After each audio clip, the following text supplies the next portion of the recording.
Hello everyone. आज हम nature made science के पहले व्लॉग में बात कर रहे हैं और आज पहले व्लॉग में हम ये देखेंगे कि कीड़े मकोड़े या प्लांट्स को प्रिजर्व कैसे किया जाता है, वो भी घर पर रहकर ही। आपने जब स्कूल टाइम में देखा होगा कि 11-12 की बायोलॉजिकल लैब में बहुत सारे जानवर रखे जाते हैं और वो जो जानवर होते हैं उसको एक पर्टिकुलर प्रिजर्वेशन घोल में रखा जाता है। तो जो प्रिजर्वेशन लिक्विड होता है वो कैसे बनाया जाता है और हम भी अपने घर पर कैसे चीज़ों को प्रिजर्व कर सकते हैं, इसी के केस में आज हम लोग 3 स्टडी करने वाले हैं या 3 टाइप के प्रिजर्वेशन लिक्विड्स के बारे में बात करने वाले हैं।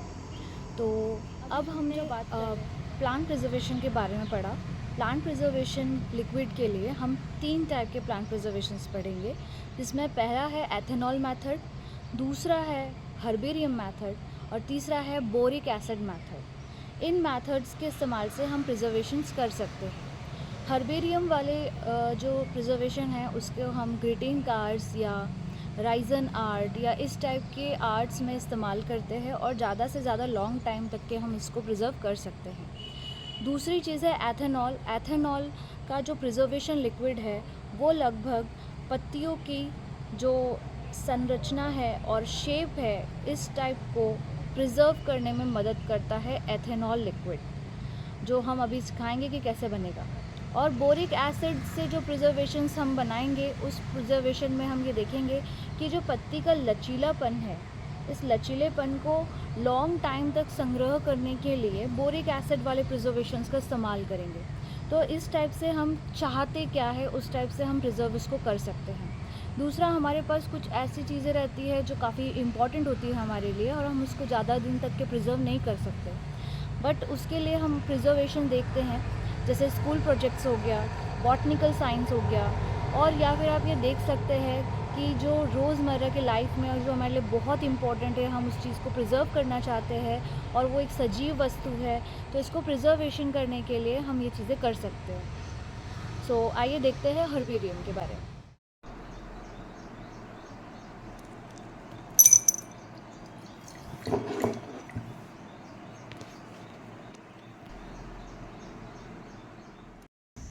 चलिए फ्रेंड्स, स्टार्ट करते हैं हर्बेरियम प्रिजर्वेशन लिक्विड को बनाने के लिए हमें क्या क्या कंटेंट्स की ज़रूरत है।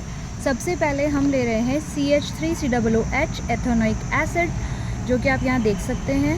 दूसरा हम ले रहे हैं NaCl सोडियम क्लोराइड। तीसरा हम ये देख रहे हैं यहाँ पर है K एल्यूमिनियम या फिर आप बोल सकते हैं पोटेशियम एल्यूमिनियम सल्फेट लिया है हमने यहाँ पर। ये पोटेशियम एल्यूमिनियम सल्फेट है जिसको हम कॉमनली घरों में कैसे लेते हैं, जैसे CH3COOH ethanoic acid, it's a vinegar, Apple cider vinegar आपको लेना है। उसके बाद नमक NaCl, और ये जो पोटेशियम एल्यूमिनियम सल्फेट रहता है, पोटेशियम एल्यूमिनियम सल्फेट एक्चुअली में फिटकरी या एलम रहता है, जिसे आप प्रिजर्व करना चाहते हो, जिसको हर्बेरियम बनाना चाहते हो, तो आप वो उसका कंटेंट ले सकते हैं जिसको भी आपको बनाना है। मोस्ट प्रोबेबली हम लोग ज़्यादातर लोग इसको यूज़ करते हैं जो काफ़ी ज़्यादा टाइम तक, लंबे टाइम तक उसमें एक्सेस कर सके। और जो लोग ये सोच रहे थे कि हम इसको गर्म करके टिश्यू पेपर में रख के इसको प्रॉपर हर्बेरियम बना सकते हैं, तो ये सिर्फ कुछ टाइम तक, बोले 1 वीक या 2 वीक तक के है हर्बेरियम रह पाता है। उसके बाद वो सड़ने लगता है, उसमें कीड़े लगने लग जाते हैं। तो इन सब से बचने के लिए क्या होता है कि हम लोग इस टाइप के हर्बेरियम बनाना चाहते हैं, और जब इस टाइप के हर्बेरियम बनाना चाहते हैं तो हमें प्रॉपर तरीके से उसको प्रिजर्व करके ही उसको हर्बेरियम बनाना चाहिए, नहीं तो वो हमारे लिए कोई वैल्यू नहीं रखता, क्योंकि हम उसे राइजन आर्ट में इस्तेमाल करें या कहीं और इस्तेमाल करें तो हम वो नहीं कर पाएंगे। तो चलिए स्टार्ट करते हैं। सो गाइस, स्टार्ट करें हम कैसे बनाएं। तो ये हमने पानी लिया है, तो हम कुछ पानी डाल देते हैं इसमें, जितना आपको प्रिजर्व करना है। ये प्रिजर्वेशन के लिए मैंने इतना लिक्विड लिया।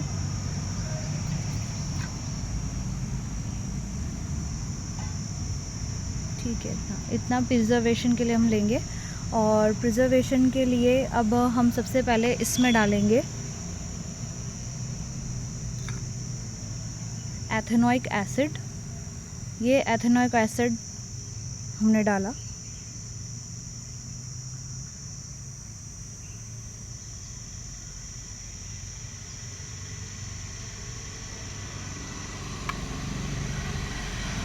एथेनोइक एसिड डालने के बाद हम इसमें डालेंगे नमक,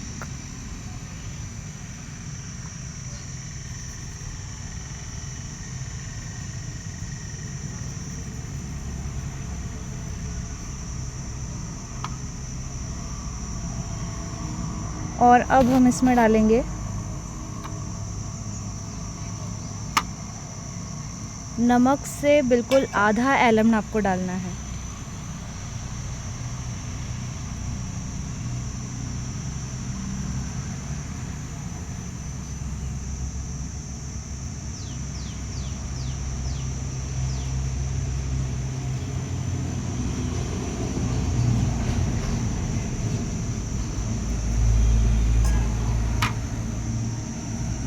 तो हमारा ये लिक्विड, हमने इसके अंदर जो जो इंग्रेडिएंट चाहिए थे हमने वो रखा। अब इस इंग्रेडिएंट को 20 मिनट्स के लिए गरम करना है, उबालना नहीं है, इसको गरम करना है। गरम करके प्रॉपर ठंडा करना है। ठंडा करने के बाद आपको कांच के किसी भी कंटेनर में आपको इसे फिट करना है। मेरे घर पे अभी मुझे यही अवेलेबल मिला तो मैं अभी इसमें कर दूँगी, अदरवाइज़ मार्केट में बहुत अच्छी कंटेनर्स अवेलेबल है, आप उसमें भी कर सकते हैं। तो हम स्टार्ट करें, हमने ये सब कुछ मिला लिया है और अब हम इसको गर्म करते हैं और प्रिजर्वेशन लिक्विड बनाते हैं। एक और चीज़ कि आप 2 लीटर पानी में 1 कप एथेनोइक एसिड यानी विनेगर डालें, उसमें 2 बड़े चम्मच नमक डालें और उसके बाद 1 बड़ा चम्मच एलम डालें। ये इसका एक प्राइप का पैमाना है, तो आप वो कर सकते हैं। मैंने अभी ½ लीटर पानी लिया था, इसीलिए मैंने इसके अंदर एथेनोइक एसिड, नमक और एलम की मात्रा कम रखी है। तो आइए हम गर्म करके इसका प्रिजर्वेशन बनाते हैं।